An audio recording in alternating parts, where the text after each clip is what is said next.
Alright, so I'm going to be explaining the steps for this egg demonstration. The first step is to just take an egg and place it in a jar, and the second and final step is to pour a good amount of vinegar into it. Now with this demonstration, we're just going to let the egg sit in the jar for several days so we can observe the differences between the days. So on this first day, we have a normal egg. My egg is relatively large, has a white coat, and it's not too heavy. So here we're going to let it sit. Now it is the second day, and we can see that the egg has grown a little bit inside. There are bubbles surrounding it, and the color is now yellow. So we can see that the shell has actually dissolved in the vinegar. On the third day, here we go, we see that the egg has grown quite a significant amount.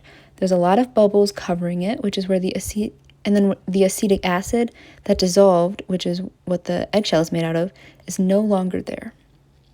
So here I'm going to take the egg out, and since I did put my hands in the vinegar, I'm going to make sure to wash it off properly. Now when feeling it, we can see that it is relatively squishy compared to how it started. It's pretty slippery, I almost dropped it there.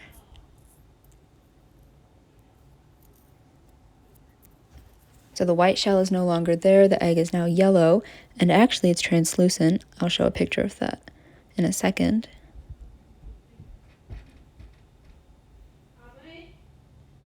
Alright, so here we can just compare it with some pictures.